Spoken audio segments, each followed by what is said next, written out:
To make a move like that, you have to have kahunas and conviction. Long term, I'm bullish. We could see about a 20% correction next year. This is Josh Jalinski, the financial quarterback. Don't touch that dial. So, as an economist, how do you feel about the American economy for 2023? What's your outlook for the new year? Well, I think we're probably not going to have a recession. I think we'll probably have continued low unemployment. Maybe it'll go to 4%. It's 3.7% now. That's pretty much a post-war low. We'll probably get 1% GDP growth. So it'll be positive. Recession requires at least 2 quarters of negative growth. And even then, if unemployment is low, which it was, in the last year, in this current year, we did have the first 2 quarters had negative growth, but the group of economists at the National Bureau of Economic Research who decide whether or not we're in a recession or whether a recession occurred, they decided to overlook the fact that we had negative growth for the first 2 quarters of 2022, and they didn't declare that a recession because we've had positive growth in the third quarter, and we're likely to have positive growth in the fourth quarter. And I think we'll have 1% on average growth next year. So that's good. I think inflation is coming down. The monthly inflation rate for November was fairly low. I think the markets think that we'll have 2.5% basically on average inflation between now and the next 5 years. And indeed, going forward beyond that, the markets are predicting a 2.5% inflation rate. If you look at inflation index bond yields and compare them with non-inflation treasury bond yields, the index bond treasuries versus non-index treasuries, you see the implied inflation differential, and it's pretty low. So I think things are pretty good. I think we're going to have a soft landing. I think the people that are pushing, if you look at some of the people that have been pushing Jerome Powell to raise rates even higher, I think they're after his job, to tell you the truth. I think they'd like to make such a recession occur that he gets fired or resigns under pressure and they take over. So, because I'm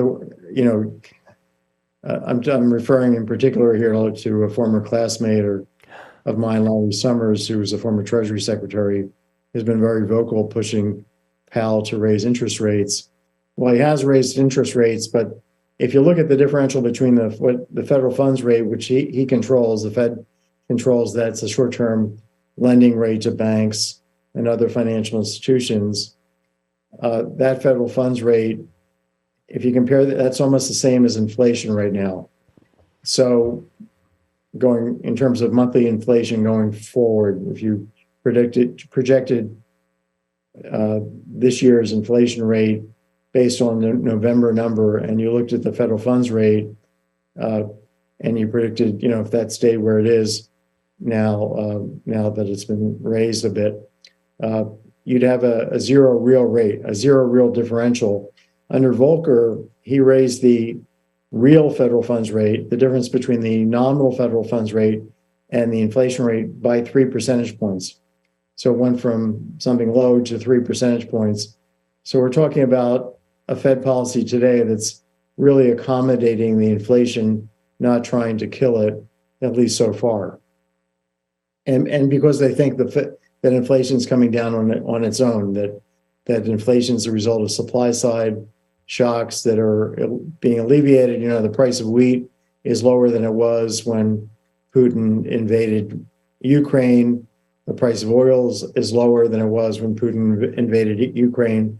So the world market supply, capitalism is a great engine when it comes to responding to high prices of anything.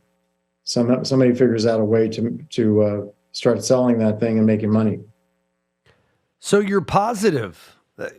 I remember, yeah. I don't want to say a year ago, you might have been more negative on the inflationary outlook and just the economy in general. What made you change? Is it the low unemployment and inflation kind of cooling? Well, I think I don't know what exactly I said. It's possible I said something different, but all along over the last year, I thought that you had three big supply side disruptions. You had the war, you have the ongoing war in Ukraine, you have COVID, and you had China shutting down periodically and opening up, and you also had the supply chain disruptions, which was part of COVID. So three or four major factors here and then you had a reduction in the supply of labor. The ratio of employment to population, the employment population ratio, which the government reports, is down by about 2 percentage points compared to where it was if you go back before COVID. So there is a reduction in labor supply, and that's partly why we have a labor shortage. Not as many people are working. Part of this is the population's gotten older. We have, over the last 10 years, we now have about 22% of our population 65 and older. That number was more like 12, 13% if you go back a decade.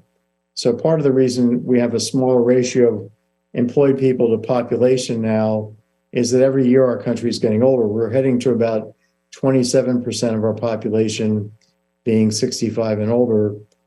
Korea is heading to about 37%. So, demographics in lots of places are changing dramatically. That's a very interesting part of the global story. I do want to put a little plug in for the reason the employment population numbers a good one to look at compared to the labor force participation rate is that's counting people in the labor. It's asking, are you working or are you seeking work? Well, people can become disgruntled and tell a surveyor, I'm not working and I'm not looking, but in effect, they're ready to work if they're not looking because they don't think there's a job there, but they would work if they could find a job. So when you have recessions, the labor force participation rate starts moving around, and then you have a hard time figuring out what the unemployment rate is because that's the share of people that are in the labor force, which is a crazy kind of number that are not working. Whereas the employment population ratio is a little more stable, and it's just how many people do we have working as a share of the total. And the father of that number is yours truly, because when I was working at the Council of Economic Advisors, I said, let's put out this number. Nobody had ever computed this number, or at least the ratio. And we reported this in the economic report of the president. This was the first time I think the employment population ratio was ever reported. And I just remembered the other day that I was kind of the dad of that statistic. At least wow. I think it was. The father of, is it the PPP? What is it called again? It's the employment population ratio. And where can you find that? Well, for example, if you go to the St. Louis Fed, there's a website called FRED, Federal Reserve Economic Data, FRED. And if you say FRED, type Google, search for FRED employment-population ratio, you'll come up with it. So that is the employment to population ratio. And what does it suggest now?